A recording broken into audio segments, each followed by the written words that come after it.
Tidak ada jawaban yang pasti, fix, cespleng, berlaku untuk semua orang.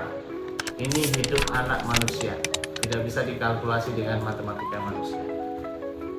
Kapan parenting itu dimulai? Parenting itu dimulai bukan saat proses reproduksi anak. Parenting itu dimulai saat memilih jodoh yang tepat. Luar biasa, Masya Allah. Selamat datang semua peserta TikTok hari ini di Rumah Kepemimpinan. Di jalan mana ini kita? Di Jakarta. Nah, gak hafal ya. Salam kenal semuanya, saya izin membuka. Assalamualaikum warahmatullahi wabarakatuh. Waalaikumsalam warahmatullahi wabarakatuh. Diskusi yang sangat menarik dipantik oleh Bang Akbar, Masya Allah. Nah ini telah hari ini, TikTok hari ini kita akan membuka satu topik diskusi yang sangat mungkin hangat di kalangan anak muda, yakni antara jodoh dulu atau karir dulu gitu. Oke.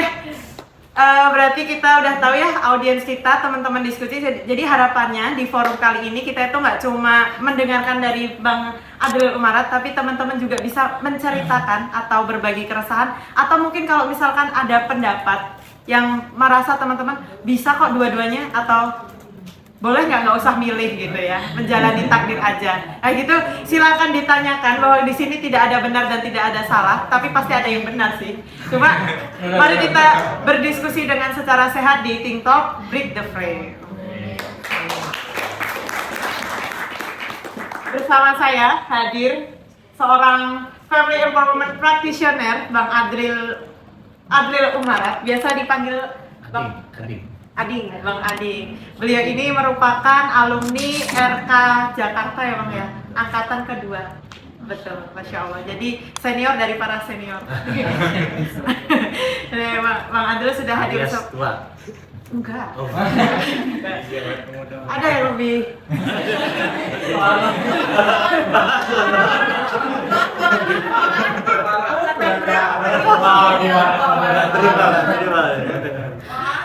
Oke. Buktikan Bang angkatan berapa? Ini enggak. Nah, waalaikumsalam, selamat datang. Bang Adril, melihat dari audiens kita nih, ternyata 80% tadi kebanyakan milih karir dulu dan masih mahasiswa. Nah ini salah satu fenomena di era sekarang ya, bahwa anak zaman sekarang tuh kayaknya katanya sih nikah tuh nanti dulu. Bahkan ada data yang menyebutkan, tapi saya belum tadi belum baca data sih, bahwa pernikahan di Indonesia ini sekarang kurang persiapan. Tapi memang data menyebutkan bahwa di tahun ini angka pernikahan itu surut, bahwa keinginan menikah itu mulai menurun. Naik. Bolehlah Bang Adril bisa disampaikan materi. Oke, baik, terima kasih. Saya izin buka. Assalamualaikum warahmatullahi wabarakatuh. Waalaikumsalam warahmatullahi wabarakatuh. Jodoh dulu atau karir dulu? Ini satu pertanyaan yang mungkin akan muncul di benak teman-teman, terutama ketika mulai mendekati akhir dari kuliah atau sudah di awal karir, sudah bekerja, mungkin akan mulai terusik dengan pertanyaan-pertanyaan seperti itu. Ya. Ada pertanyaan yang mungkin pertanyaan kepo orang Indonesia itu yang mungkin mengganggu bagi sebagian orang. Apa itu pertanyaannya? Ada yang tahu? Kapan ya? Pertanyaannya cuma kapan. Kalau Anda masih skripsi, pertanyaan kapan itu kayak teror debt collector yang kapan sidang gitu, kapan gitu kan. Nah begitu udah wisuda, udah pakai toga, udah foto-foto gitu kan, muncul lagi pertanyaan. Apa itu? Kapan kerja? Nah, kapan kerja? Terus kapan nikah? Gitu kan.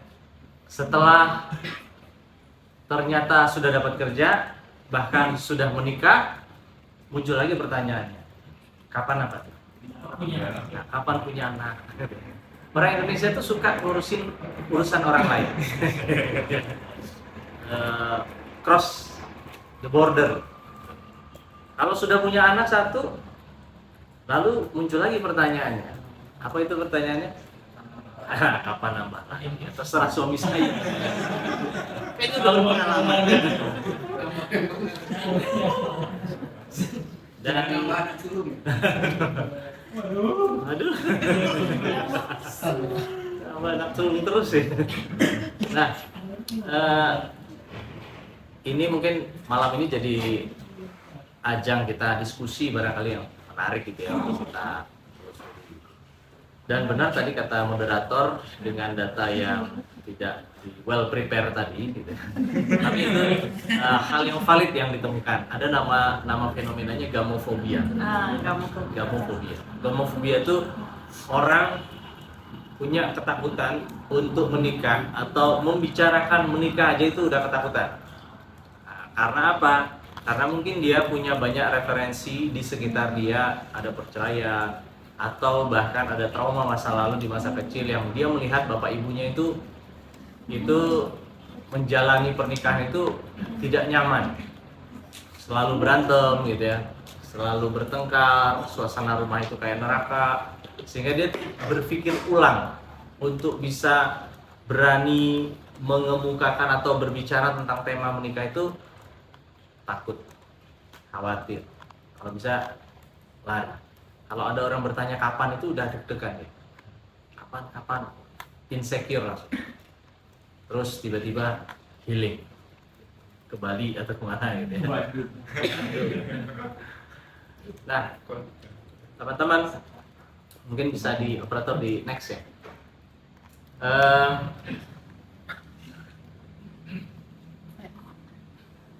Karir dulu atau nikah dulu gitu ya. Ini sebuah pilihan hidup. Bisa nggak pilih salah satu? Bisa nggak pilih salah dua? Bisa jalan dua-duanya? Bisa. Nah, next coba. Jawaban dari pertanyaan judul forum kita ini tergantung.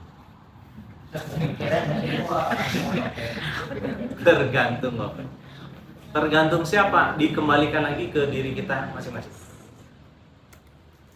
Kadang tiap orang itu punya challenge tersendiri yang berbeda. Ada dia berada di posisi sandwich generation.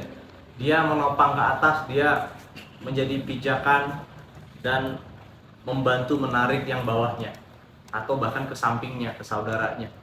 Jadi kita nggak pernah tahu kisah narasi hidup seseorang itu seperti apa, peran tanggung jawabnya seperti apa. Jadi bisa jadi pilihan dia karir dulu deh, itu adalah pilihan yang benar.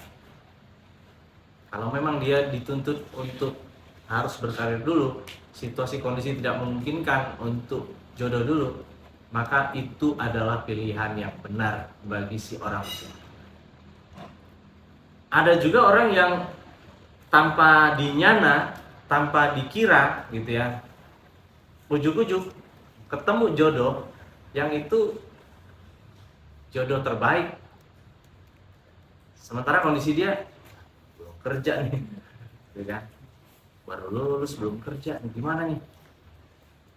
Tapi ini orang wife material, tapi ini orang husband material. Kalau saya bilang no saat ini, apakah saya akan menemukan orang dengan kualifikasi yang serupa?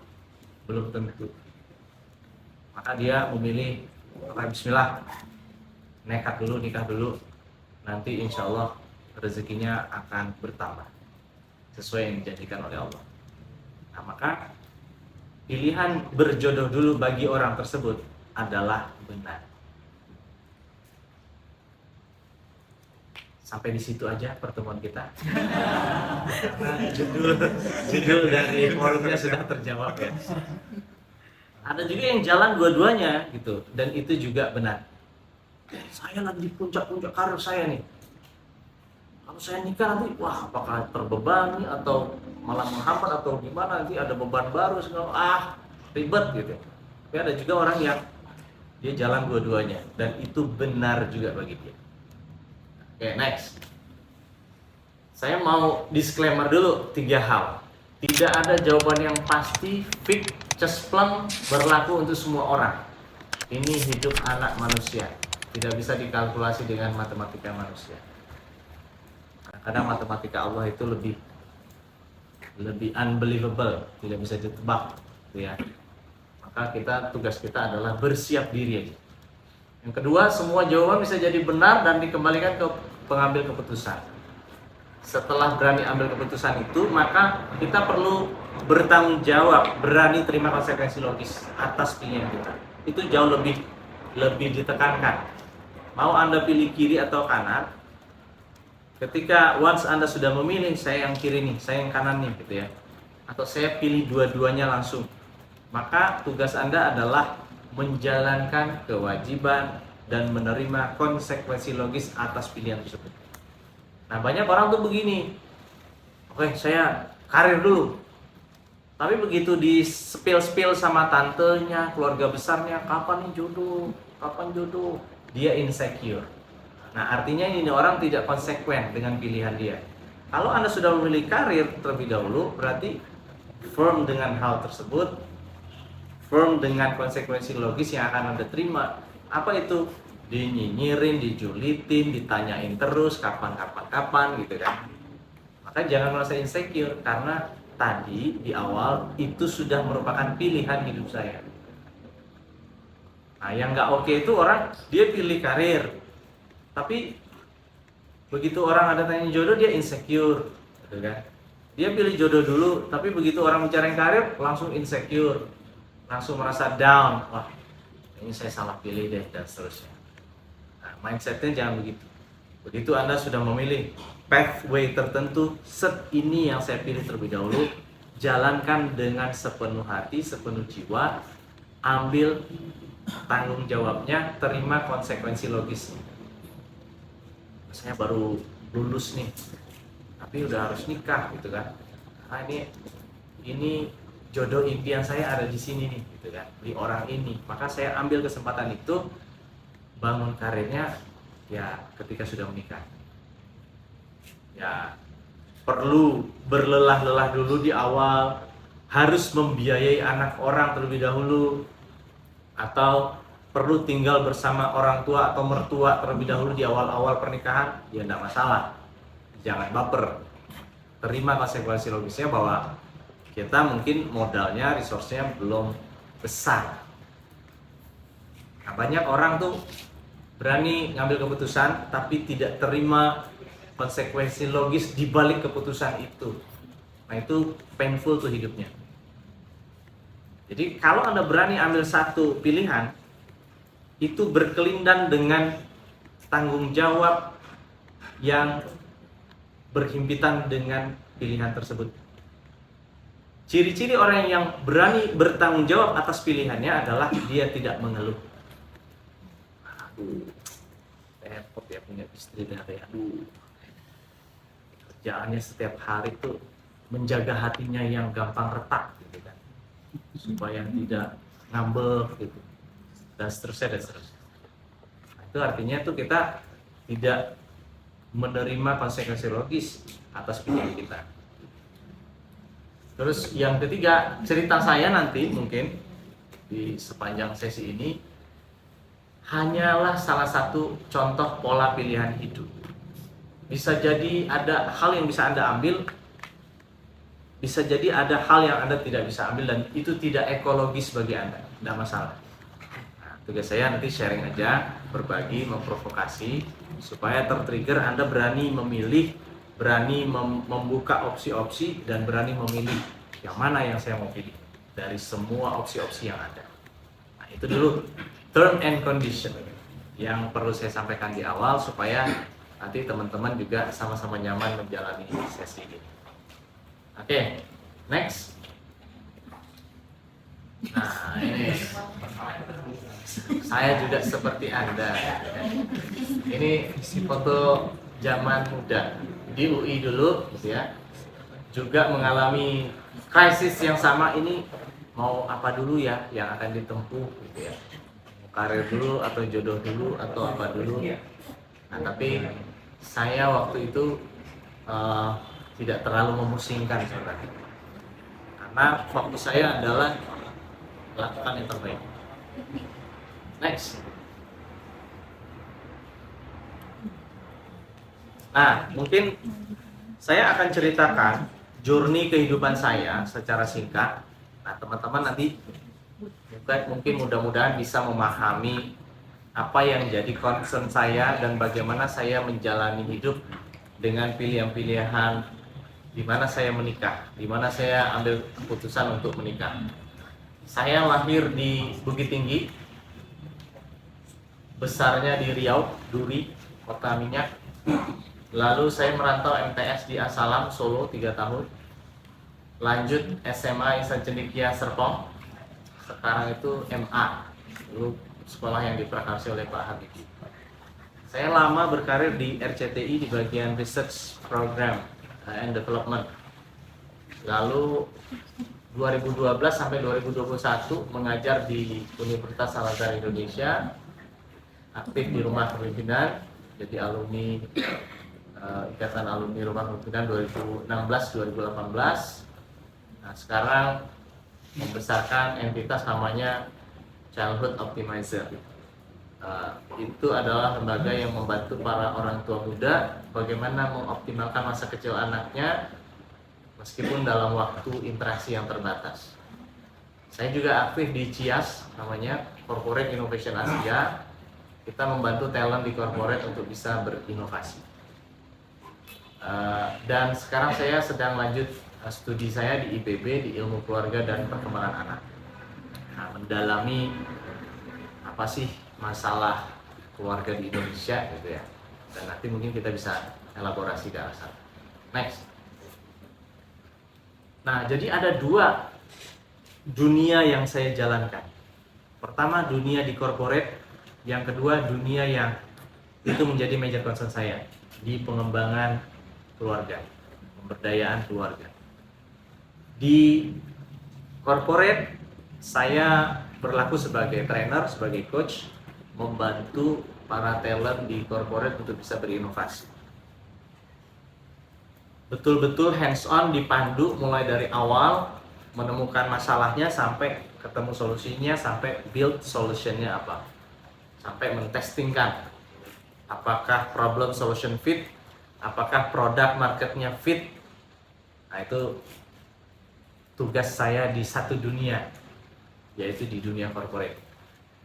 Ada satu lagi dunia yang itu menjadi masterpiece saya, yaitu dunia pemberdayaan keluarga di Childhood Optimizer. Nah, saya mengembangkan 2 dunia ini sebagai masterpiece saya,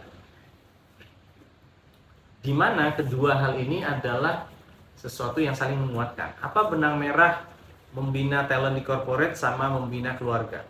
Intinya dengan benang merah inovasi itu sebenarnya kita sama-sama melayani customer.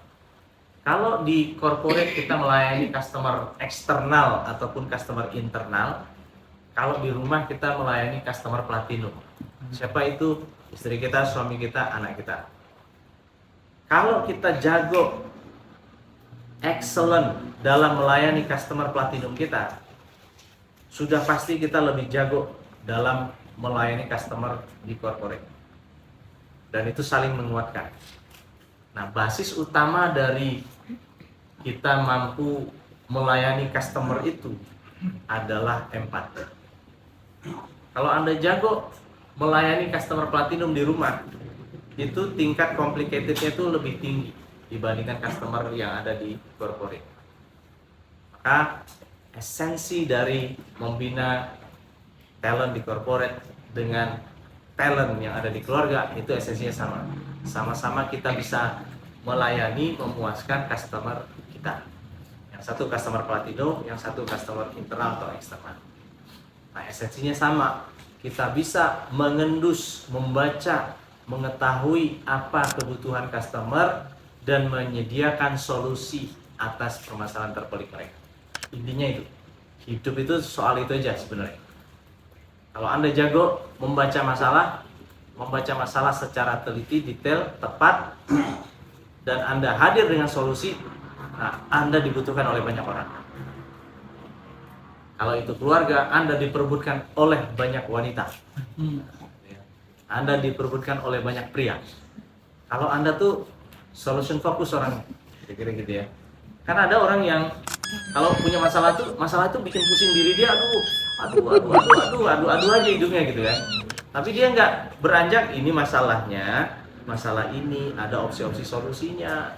Oke, dari opsi solusi ini kita skala prioritaskan yang mana yang kita eksekusi terlebih dahulu. Nah itu orang solution fokus tuh. Tapi kalau orang yang tidak solution fokus, problem fokus, dia memusingkan problem yang ada.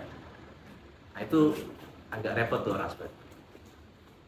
Nah next, dari sini teman-teman, saya betul-betul terkesan bagi saya visi dari rumah kepemimpinan itu saya adopsi juga untuk visi besar saya, bahwa saya ingin membangun Indonesia yang lebih baik dan bermartabat. Via apa? Via keluarga. Kenapa via keluarga ini jadi penting? Karena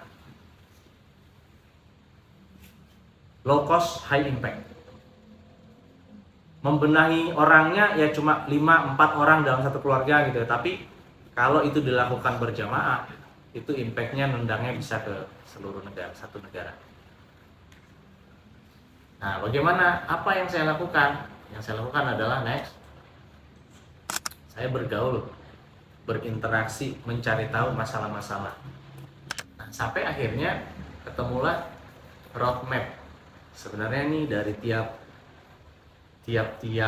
fase kehidupan orang ini, mereka punya problem tersendiri dan problem itu butuh solusi.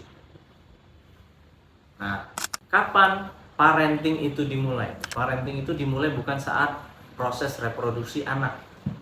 Parenting itu dimulai saat memilih jodoh yang tepat.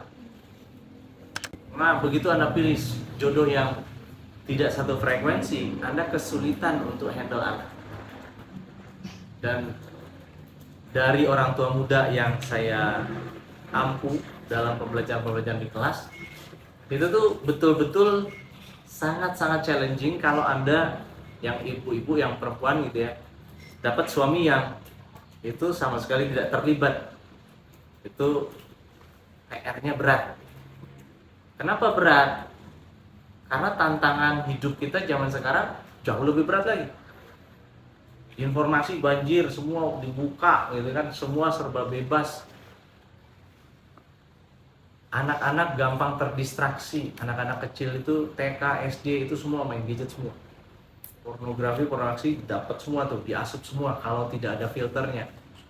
Gempurannya ada di mana-mana. Dia main sama temennya udah mengasup konten apa nggak jelas, dia praktekkan juga ke temannya, dia jadi tahu istilah-istilah macam-macam gitu ya. Kualitas pikiran, perasaan, perbuatan anak kita itu kalau dia nggak kuat konsep diri, amblas itu. Nah, maka tugas yang maha berat itu kalau di handle oleh seorang ibu saja, tidak disertai oleh bapaknya, dan bapaknya hanya nanam saham aja di awal gitu kan, itu sungguh berat. Karena tantangan hidup kita tuh sangat berat. Jadi bagi saya, kita perlu menanamkan inovatif DNA di diri kita masing-masing.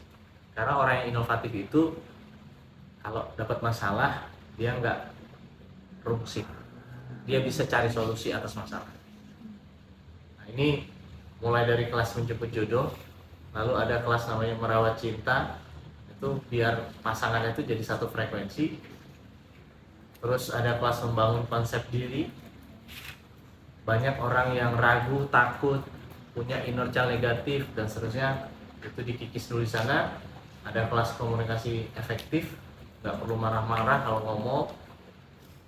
Kelas bermain penuh makna. Gimana cara main sama anak dengan modal yang terbatas, waktu terbatas, tapi meaningful bagi dia. Jadi nggak hanya weekend ke mall lagi, ke playground lagi. Sebenarnya ibunya nggak nemenin anaknya itu, dia nemenin anak ini nih gitu, lagi main gitu, padahal dia lagi main sosmed gitu. Kalau namanya main itu ya taruh HP, ayo main, seluncuran, nah itu baru main sama anak. Tapi kalau dia main HP, ketawa-ketawa sendiri, anaknya udah bebas main gitu. bukan mendampingi anak main sebenarnya. Ya kebetulan aja gitu ya. Jadi bukan bermain sama anak, cuma duduk-duduk aja sebenarnya. Sampai saya bikin namanya kelas rapat kerja keluarga tahunan. Biasanya di akhir tahun setiap anggota keluarga dilibatkan, suami, istri, anak-anak. Nanti saya, teman-teman bisa lihat di Instagram saya lah. Itu setiap anak perlu digali dia kesel apa setahun belakangan. Sampaikan pakai post-it, dikumpulin dulu, dibacakan. Tiap orang perlu menerima itu. Wah, menotis itu. Oh, pas di ejek-ejek saat yang waktu itu tuh nggak nyaman bagi dia. Oke, siap. Suami juga sama, istri juga sama. Dan juga di program itu suami itu istri perlu menargetkan satu goal di tahun depan, di mana itu kapasitas diri dia itu meningkat. Nah, karena berumah tangga itu kalau tidak diupayakan secara serius akan flat. Begitu Anda flat, Anda akan cari orang lain yang nggak flat. Maka suami istri itu harus bertumbuh dan saling men-challenge. Karena ciri-ciri keluarga itu sakinah, mawaddah, warahmah, barokah itu kan ada ziyadatul khair. Ada kebaikan yang bertambah terus-menerus. Nah, maka supaya rumah tangganya itu berwarna, ada adrenalin yang dipacu, maka setiap orang itu harus ada nambah satu skill yang signifikan di setiap tahun. Nah, saya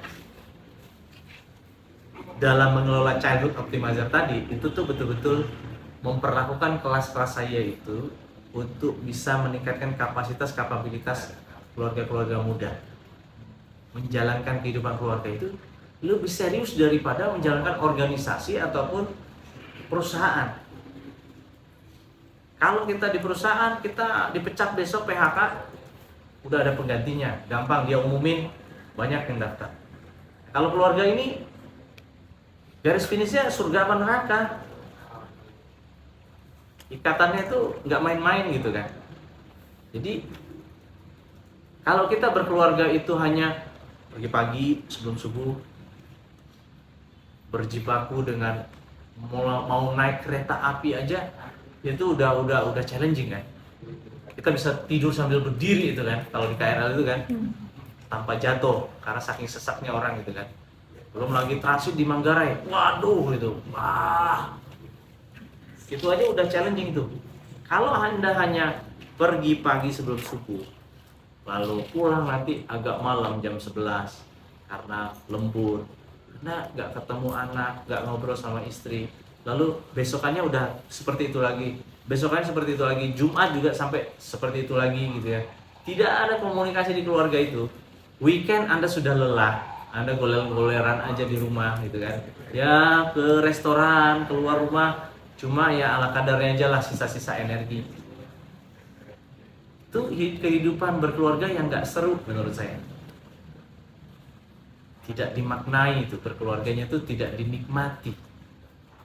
Nah, maka menjalankan keluarga itu perlu seserius itu. Saya mengajak dengan cara-cara yang tidak biasa. Nah, itu yang saya upayakan. Lanjut, next. Nah, ini tolong keluarkan HP-nya, langsung follow, gitu kan, iklan promo @abdul-omarat atau @childhood.optimizer. Dapatkan konten-konten gratis, how to handle anak, mendampingi anak dengan cara yang mudah, murah, tapi efektif, berkesan bagi dia. Karena sekali lagi, parenting itu dimulai bukan saat reproduksi anak, tapi saat memilih jodoh yang tepat. Anda salah pilih jodoh, I'm shocked, zong. Anda handle itu anak sendirian. Sementara tantangan kehidupan bertubi-tubi. Bagaimana bisa memikul beban yang berat sendirian? Esensi berkeluarganya jadi nggak dapat. Saya ketika kuliah di IPB ini jadi makin paham bahwa tantangan keluarga Indonesia itu amat berat. perusaknya itu sangat banyak. Bahkan kerusakan itu dilakukan sistematis, terstruktur, dan masif sampai ke level policy pertarungannya. Draft untuk masuk ke RUU itu, naskah akademiknya itu kalau diteliti secara detail, di situ terjadi pertarungan, saudara. Ada mau merusak atau mau membenarkan atau membenahi keluarga Indonesia, ada di situ pertarungan. Nah, kalau kita berkeluarga ini tidak serius, ambiar. Next. Nah, oke, ini kontak saya. Next. Nah, sebelum masuk ke sini, kembali dulu aja. Nah, kapan saya memutuskan menikah? Saya menikah itu usia 27 tahun. Lulus dari UI 2007. Kemudian kerja di RCTI 2008 sampai 2015. Saya menikah itu berarti 2011 akhir, saat usia 27. Apa yang membuat saya merasa menikah itu jadi satu lompatan kuantum bagi kehidupan? Nah, saya merasa tuh begitu. Kalau kita nggak nikah, itu kayak hidup itu flat. Kita punya penghasilan, kita spending penghasilan kita berbagi sama orang tua kita, yaitu hal lumrah, hal biasa lah. Tapi begitu kita menikah, ada adrenalin yang terpacu yang membuat Anda itu merasa diri Anda itu lebih keren 10-20 kali lipat. Power Anda itu lebih besar 20-30 kali lipat. Keberanian Anda untuk mengambil kesempatan-kesempatan baik yang muncul di kantor, di bisnis, itu berlipat-lipat dibandingkan Anda masih menjadi single. Nah, itu yang saya sadari ketika sudah menikah di 27. Itulah kenapa menikah itu dijamin rezekinya oleh Allah. Karena mental state Anda akan berbeda dengan orang yang single.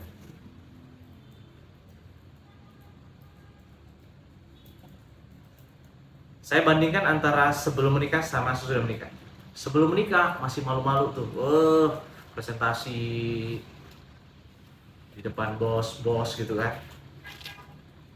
Setelah menikah, itu presentasi itu kayak gue akan tampil memukau dengan data yang valid dan dengan cara menjawab yang jauh lebih elegan, jauh lebih tertata, terstruktur, dan seterusnya. Kita kayak punya standar yang kita tingkatkan sendiri karena ada anak orang yang bergantung sama kita, ini nasibnya. Karena kalau kita jelek, ini anak orang yang kita nikahi ini bisa jadi nggak makan, bisa jadi nggak apa gitu ya. Ada tanggung jawab moral tuh di situ yang itu membuat memboost energi kita itu, kita jauh lebih hebat, adrenalinnya lebih terpacu lagi. Nah, itu bedanya orang single sama orang double gitu ya, orang yang sudah menikah. Single itu hahi ya keren ya, bisa liburan kemana ya keren sih gitu ya. Cuma kalau Anda betul-betul ingin meningkatkan nyali Anda, adrenalin Anda ingin naik level sebagai manusia, menikah adalah salah satu jalan ninja untuk naik kelas sebagai manusia. Anda akan nekat, Anda akan memperbaiki kualitas diri, karena Anda jadi contoh nanti kan bagi pasangan Anda, bagi anak Anda. Jadi itu mungkin yang betul-betul berbeda secara signifikan. Lanjut next. Nah, saya mungkin akan menceritakan ini. Dengan kita pilihannya bebas antara Anda adalah orang yang pro menikah terlebih dahulu ataupun tidak.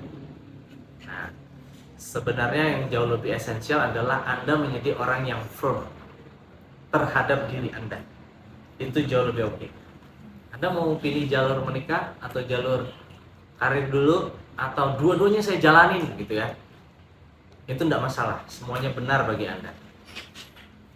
Yang paling penting adalah bagaimana Anda bisa memanage diri supaya Anda firm dengan diri Anda. Nah, gimana caranya firm dengan diri sendiri? Caranya saya ajarkan, ini ada framework lah. Framework yang barangkali Anda akan bisa pelajari supaya menjadi orang yang gak peragu, jadi lebih firm dengan diri sendiri. Gimana caranya? Pertama, tentukan terlebih dahulu kondisi Anda saat ini seperti apa. Present conditionnya seperti apa.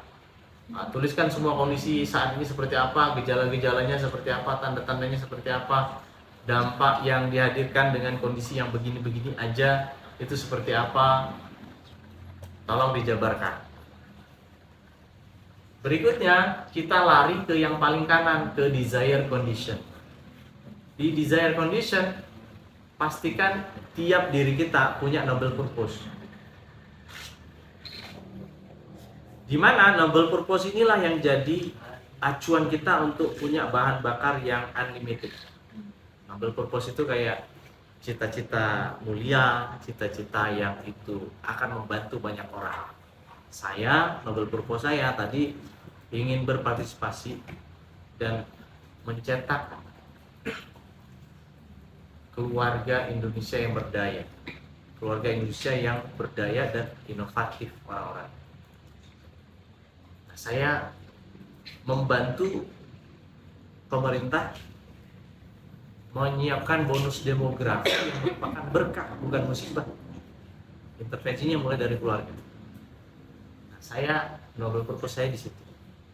Kalau ada keluarga muda yang itu concern dengan keluarganya dan dia ingin seserius mengelola bisnisnya, bahkan lebih serius mengelola keluarga dibandingkan bisnisnya, nah, saya pengen ajak orang itu untuk kerja sama tim. Mempersiapkan apa? Mempersiapkan anak-anak yang merupakan berkah, bukan musibah bagi negara ini. 2045, 100 tahun Indonesia merdeka. Orang bilang bonus demografi, kalau tidak dipersiapkan tidak akan menjadi apa-apa, hanya akan jadi ampas, jadi jongos di negeri sendiri. Apalagi kalau contoh di atasnya, misalnya orang pejabat tertingginya tidak suka membaca, wah repot ini kan, gimana ini gitu. Terus terang saya tidak suka membaca, waduh. Tapi ngomongin bonus demografi nggak masuk akal. Maka kalau kita berharap kepada yang atas-atas, nggak bisa. Kita berharap pada diri kita, keluarga kita, dari unit sosial terkecil. Nah, apa noble purpose Anda? Detailkan, visualisasikan. Bagaimana nyamannya sesurga apa itu? Ketika Anda bisa memvisualisasikan surganya apa, ketika itu tercapai, itu akan jadi lebih kuat lagi. Tanyakan ke diri Anda, seberapa kuat Anda punya keinginan untuk mencapai itu. Skala 1 sampai 10. Kalau masih 7, berarti tidak cukup kuat. Nah, tiap orang itu pasti dia punya sesuatu yang dia sukai, yang dia ingin capai, dia ingin wujudkan. Kalau dia nggak punya itu, hidup dia flat kayak zombie aja, dari bulan ke bulan, gitu-gitu aja. Maka challenge diri kita untuk punya noble purpose itu. Nah, kalau kita udah tekadnya udah kuat, nanti pilih mentor expert siapa yang kita jadikan panutan, men-challenge kita, memandu kita untuk mencapai noble purpose kita. Nah, itu namanya desire condition. Kita dari present condition ke desire condition, kita menempuh jalan yang perlu diupayakan. Nah, apa jalannya? Jalannya kita perkuat pertama strong why. Untuk sampai ke desire condition, cari tahu strong why kita apa. Kenapa kita perlu melakukan itu? cari tahu, cari datanya, perkuat data, cari justifikasinya apa. Nah, kalau justifikasinya udah kuat, strong why-nya udah kuat, langkah selanjutnya cari tahu apa yang perlu saya lakukan, what to do-nya. Bongkahan-bongkahan besarnya, langkah-langkah kuncinya itu apa. Cari what to do-nya. Dan kalau what to do-nya kita udah tahu, cari how to do-nya. How to do itu lebih detail daripada what to do. Pendetailan dari what to do itu how to do. Kalau bingung gimana what to do dan how to do, nggak usah khawatir. Kenapa? Karena tidak ada hal yang baru di bawah matahari. Semua masalah sudah didefinisikan, semua masalah sudah disolusikan. Tugas kita mencari tahu dengan keyword yang tepat. 8 miliar penduduk dunia ini, Anda bukan orang pertama kali yang keluarganya broken home. Jadi jangan mendramatisir diri kita, aduh orang tua saya paling ini, paling itu, saya diabaikan waktu sejak kecil. Anda bukan orang pertama kali ya. Jangan terlalu didramatisir. Sudah ada orang yang mengalami hal serupa, bahkan lebih pahit, tapi dia survive, dia menemukan pola, dia menemukan kesuksesan untuk mengovercome kondisi yang gak nyaman itu. Belajar dari orang itu, cari tahu ilmunya, cari tahu knowledge-nya, cari tahu skill-nya apa, cari tahu attitude-nya yang perlu diinstal apa. Ini gak ada hal yang baru di bawah matahari. Semua masalah sudah didefinisikan, semua masalah sudah disolusikan. Pertanyaannya, seberapa gigih Anda mencari tahu solusi itu? Nah, untuk mencapai titik itu, hidup-hidupkan nih tagline di bawah ini. Berani bayar harga. Anda mau ke sana? Iya. Berani bayar harganya. Apa tuh? Ya harus begadang, harus baca buku, harus capek, harus bikin konten. Nggak mau bayar harganya, ya nggak akan sampai ke tujuan yang tadi, Nobel Purpose tadi. Nah, banyak Gen Z, Gen Alpha itu tuh impiannya besar, tenaganya kurang, effortnya nggak mau dikeluarkan, tahu-tahu pengen riset langsung, nggak bisa. Harus ada proses menuju sana. Anda kurangnya di mana? Saya lagi demotivasi, berarti kuatin strong why-nya. Cari tahu lagi, kenapa saya butuh melakukan ini? Kenapa saya perlu melakukan Nobel Purpose ini? Anda bingung, apa aja sih yang perlu dilakukan? Cari mentor, tanyain. Tanya ChatGPT untuk langkah kunci, what to do dan how to do. Udah ada semua. Saya ingin beasiswa, lanjut S2 di luar negeri. Tapi saya kemampuan bahasa Inggris saya bleek gitu. Gimana caranya, bisa nggak ya? Bisa. Anda bukan orang pertama yang bleek bahasa Inggrisnya. Ada orang yang tidak pernah belajar bahasa Inggris bisa dapat beasiswa di luar negeri. Banyak kisah suksesnya. Pertanyaannya, mau nggak bayar harganya? Mau nggak keluar keringatnya? Mau nggak? Jangan banyak alasan. Banyak kan orang banyak excuse gitu ya. Banyak tapi lo apa gitu. Itu tuh udah pasti nggak mencapai sukses. Berikutnya MPC spiritnya, boh piye carane, termasuk dalam mengejar jodoh harus gigih. Saya mau orang yang itu. Oke, gimana caranya? Boh piye carane? Ya jangan kedukun gitu ya, jangan disantet, jangan dipelet. Ya menghadap ke bapaknya. Bapaknya sholat di mana sih? Oke, saya juga sholat di situ. Pokoknya pengajian apa sih tiap minggu? Oke, di situ. Oke, biar satu frekuensi, ngobrol nyambung. Saya akan upayakan apapun. Dan ciptakan wow moment, nikmati proses kita mencapai ultimate value tadi, ultimate goal tadi, Nobel Purpose tadi. Nah, ini mungkin sharing provokasi dari saya di awal untuk memantik diskusi kita, terutama tentang jodoh atau karir dulu, atau bisa nggak dua-duanya. Sebagaimana yang saya katakan tadi, semua jawaban benar, dikembalikan ke orang. Kalau Anda yakin Anda mampu, maka Anda benar. Kalau Anda yakin Anda tidak mampu, Anda juga benar. Maka Anda pilih yang mana, dikembalikan kepada Anda. Begitu once Anda sudah memilih, ambil tanggung jawab. Ciri-ciri orang yang berani ambil tanggung jawab, dia tidak mengeluh setelah dia ambil tanggung jawab itu. Saya pilih yang apa? Oke, tapi ini nanti akan begini-begini loh. Oke, saya terima konsekuensi logisnya. Itu baru gentleman. Itu baru orang yang bertanggung jawab. Oke, begitu dulu pemantik diskusi kita malam hari ini. Nah, kita enakan lebih tanya jawab dan bahas case-case gitu ya. Yes, oke. Sebenarnya kalau dari pemaparan Bang Adil tadi, dari catatan lisan nih, Mas, Siap. saya melihat banyak konsekuensi ketika menikah. Ya. Iya. Ternyata kan tadi disampaikan bahwa kalau kita misalkan sedang jomblo, hidup itu flat aja. Yes. Ketika menikah, adrenalinnya makin banyak. Nah, masalahnya saya melihat sebagai perwakilan Gen Z gitu ya. Kita tuh takut sama adrenalin. Balik lagi kita tadi ke apa istilahnya, Bang? Gamofobia ya? Gamofobia. Iya, gamofobia. Anak-anak zaman sekarang tuh takut sama yang namanya adrenalin. Bahkan kalau misalkan ada yang mungkin usianya 25 ke atas, yang laki-laki ngakunya belum apa. Belum berani menghadap ke orang tuanya, ya nggak? Ibaratnya kalau anak sekarang tuh lulus kuliah umur 22, 23, kerja baru 2 tahun udah dapet apa sih kok berani ngelamar anak orang. Sedangkan perempuan biasanya cenderung menunggu. Nah, ini tuh satu masalah tersendiri nggak Bang Adil melihatnya? Ketakutan untuk menghadapi adrenalin. Ya. Oke, terima kasih.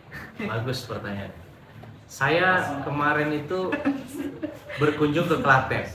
Ada Yoso Farm namanya. Pernah lihat?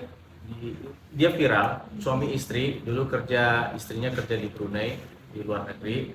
Terus dia pulang for good.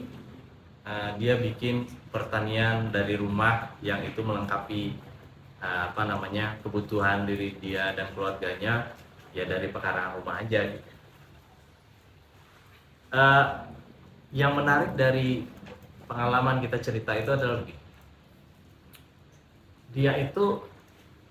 Dia kerja di Brunei sebagai ahli landscape. Jadi bunga-bunga di Brunei itu harus bagus, harus merekah, harus apa segala, tapi itu pakai suntikan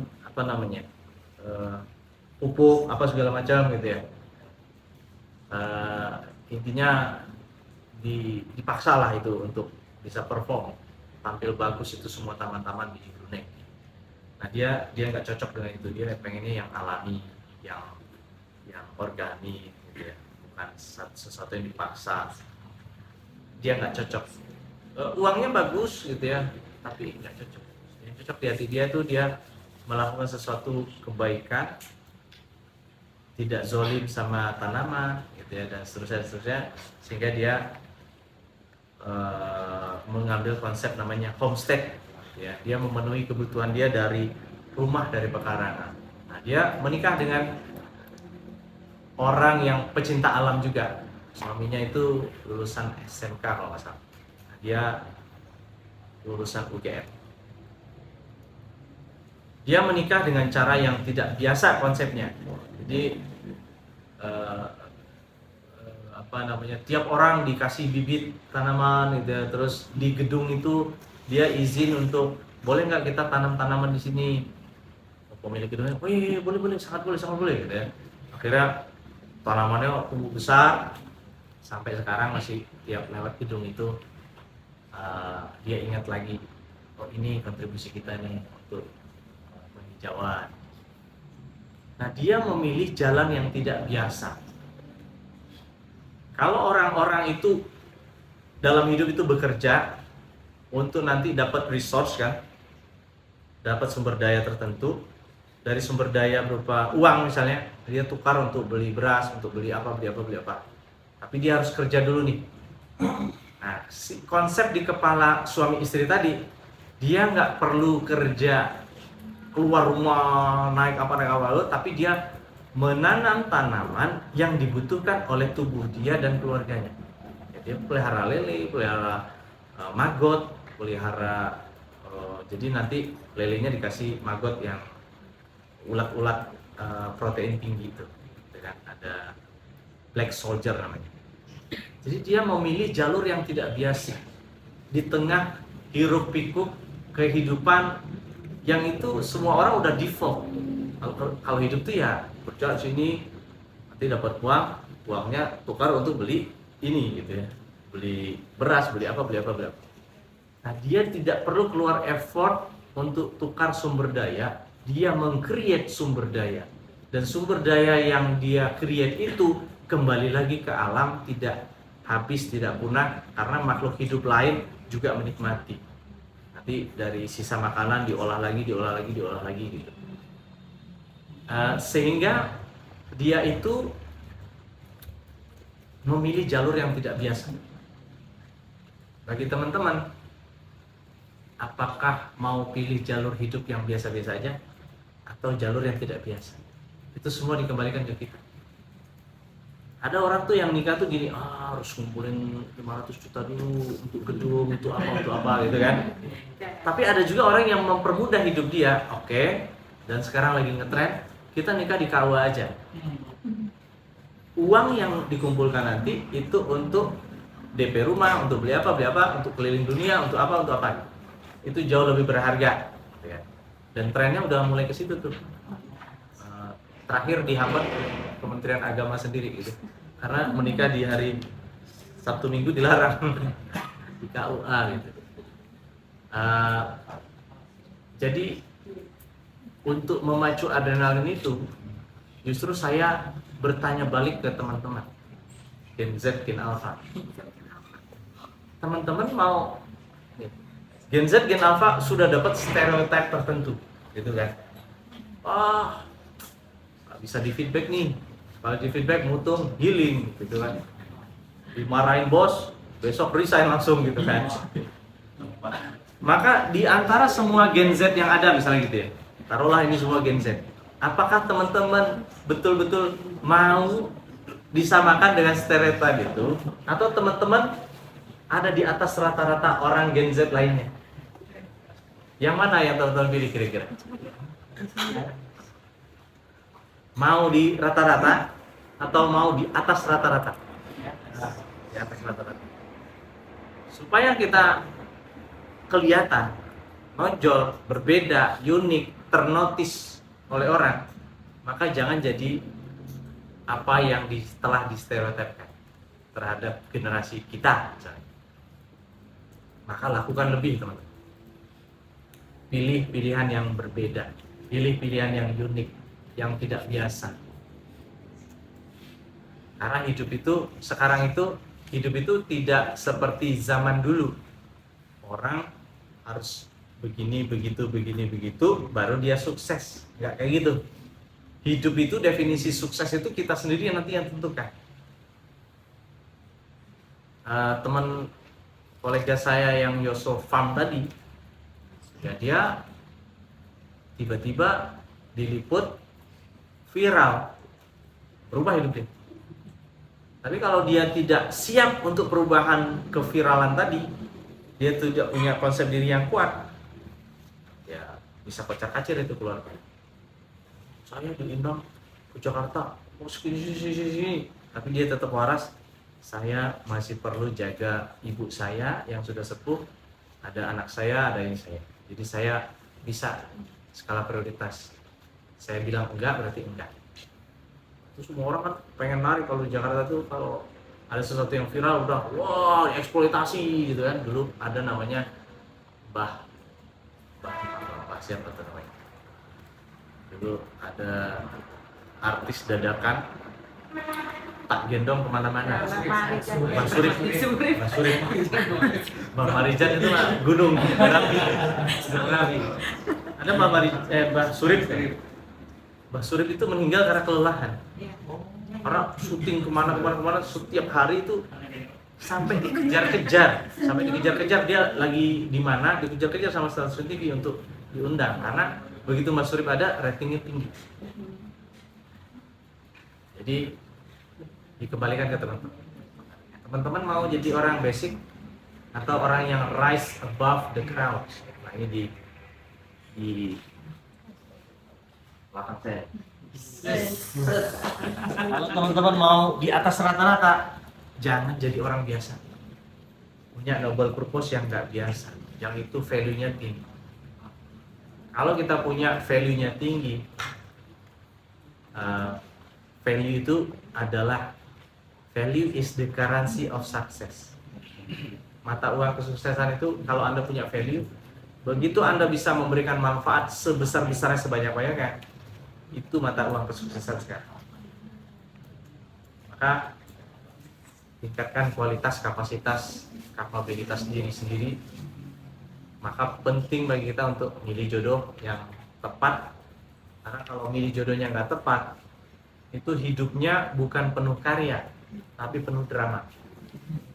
Dikit-dikit ngambek, dikit-dikit ngambek, ngambek kok dikit-dikit. Repot tuh. Kita aktivis nih, wah gitu kan. Kita berpikir strategis di organisasi kita, bantu masyarakat luas. Begitu menikah, semua potensi kuncup. Kenapa? Salah pilih jodoh. Jodohnya ngambekan mulu, nonton Korea terus setiap hari. Ya. Anak dikelelerin, diajak ngomong diskusi, diabaikan. Wah, nggak nyambung ini. Repot tuh. Maka penting bagi kita untuk memilih, ya, mau jadi biasa atau di atas rata-rata. Kalau semua Gen Z, Gen Alpha memilih jadi orang yang sesuai stereotip yang diberikan oleh peneliti, maka ya Anda jangan jadi orang yang seperti itu. Anda sedikit berbeda aja, Anda udah di atas rata-rata. Karena orang kan rise above the crowd itu, orang akan memilih dari kerumunan mana yang betul-betul unik, berbeda, value-nya tinggi. Anda tinggal menjadi pembeda sedikit aja di antara sapi yang semuanya hitam, ada yang putih satu, ada yang ungu gitu. Orang akan pilih yang ungu, yang hitam, yang putih, yang berbeda tadi. Itu modal berbeda doang tuh. Belum lagi kalau sudah berbeda, unik, berkualitas, penuh manfaat, dia bantu banyak orang, banyak masyarakat, konkret. Itu keren. Maka adrenalin itu perlu dipakai. Keren banget, teman-teman.